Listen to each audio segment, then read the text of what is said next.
Assalamualaikum warahmatullahi wabarakatuh. Perkenalkan kami dari kelompok 21 tugas akhir praktikum sistem digital.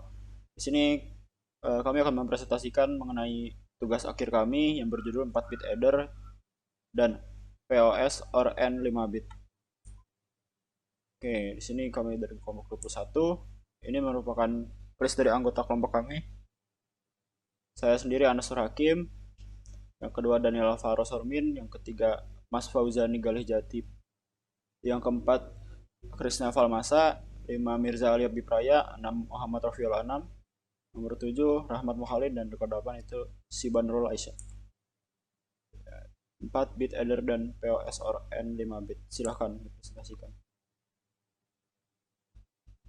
Nah, jadi tujuan dari rangkaian yang kami buat ini untuk mempermudah dalam melakukan proses penjumlahan bilangan biner 4 bit dan untuk mempermudah menyelesaikan permasalahan boolean post or n dengan menggunakan masukan 5 bit biner. Oke, baik. Di sini saya akan menjelaskan alat dan bahan yang digunakan untuk rangkaian TA kami. Yang pertama ada PC yang berfungsi sebagai media untuk mengoperasikan website Tinkercad. Yang kedua ada Tinkercad, itu website yang berfungsi untuk merangkai rangkaian elektronik secara online. Yang ketiga ada switch yang berfungsi untuk memutus dan menyambung arus pada rangkaian. Yang keempat ada LED berfungsi sebagai hasil output pada rangkaian.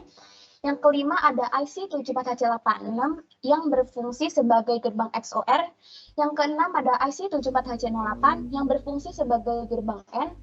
Lalu selanjutnya ada IC 74HC32 yang berfungsi sebagai gerbang NOT atau hex inverter. Lalu selanjutnya ada baterai sebagai sumber arus pada rangkaian. Lalu selanjutnya ada breadboard yang berfungsi sebagai board atau papan untuk merancang rangkaian elektronik yang ingin dibuat. Lalu selanjutnya ada resistor untuk menghambat arus pada rangkaian. Dan yang terakhir ada power supply yang berfungsi mengubah arus AC atau arus bolak-balik menjadi arus DC atau arus arah. Untuk penjelasan selanjutnya dilanjutkan oleh teman saya.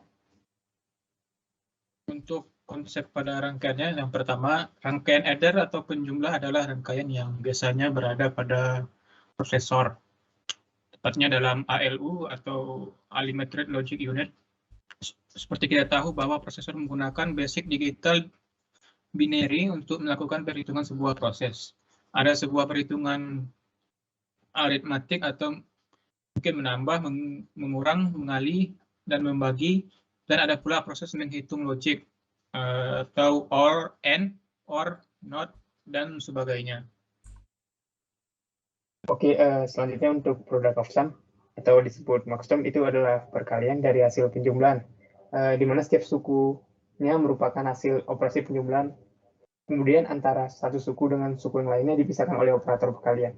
Bisa kita lihat dari tabel yang ada di sini. Di sini ada ABC dengan input masukan 000. Untuk maxsumnya itu sendiri itu nilainya M0 sama dengan A tambah B tambah C. Kemudian untuk AB, untuk yang C nilai sama dengan 1, itu M1 sama dengan A tambah B tambah C dinotkan. Terus untuk yang B sama dengan 1, itu sama dengan M2 sama dengan A tambah B dinotkan ditambah C. Terus untuk yang B dengan C nilai 1 dan A-nya 0, itu sama dengan M3 sama dengan A tambah B dan C dinotkan.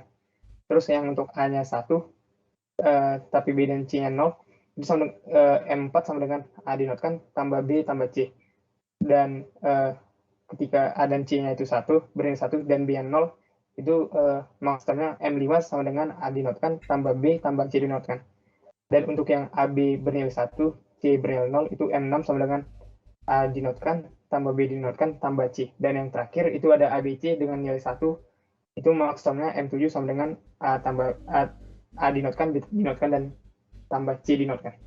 Oke. Oke, masih pada konsep rangkaian. Di sini ada rangkaian dua level, itu merupakan rangkaian logika yang diimplementasikan dari fungsi SOP dan POS, membentuk rangkaian dua level. Fungsi SOP membentuk rangkaian NOR dengan level pertama merupakan rangkaian N, lalu level kedua merupakan rangkaian OR. Fungsi POS membentuk rangkaian OR N dengan level pertama rangkaian OR, sedangkan level kedua rangkaian N. Mungkin bisa dilanjut teman saya. Baik, berikutnya masuk ke cara kerja alat. Untuk cara kerja yang pertama yaitu tegangan masuk dari power supply menuju 8 buah switch yang melambangkan 2 buah 4 bit biner.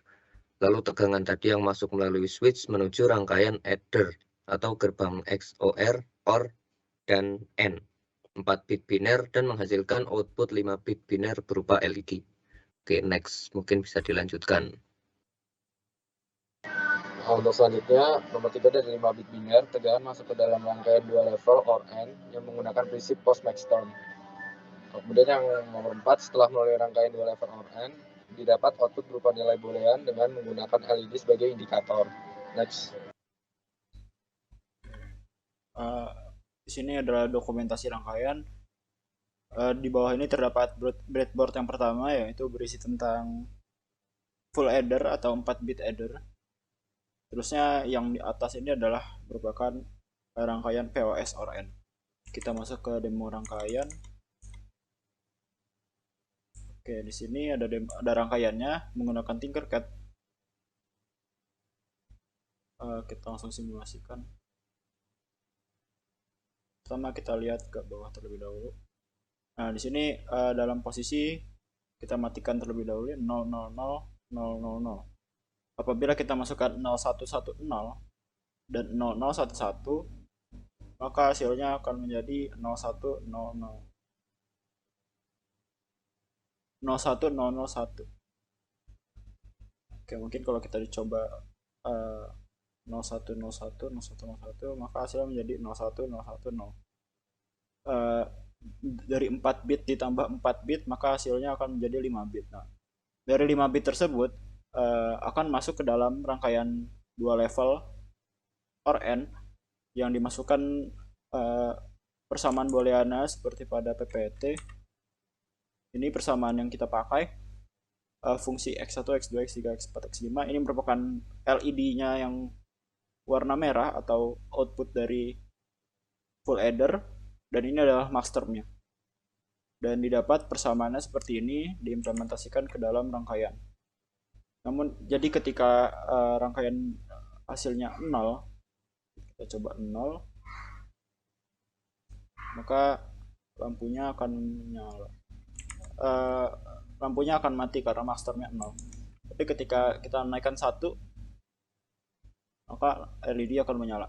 Dan di sini nilainya 1, 0, 0, 0, 0, 1. Yaitu kalau diterjemahkan ke dalam desimal artinya nilai 1. Seperti itu untuk simulasi rangkaiannya. Ini untuk dokumentasi rangkaiannya. Terima kasih atas perhatiannya. Kurang lebihnya kami ucapkan mohon maaf. Wassalamualaikum warahmatullahi wabarakatuh.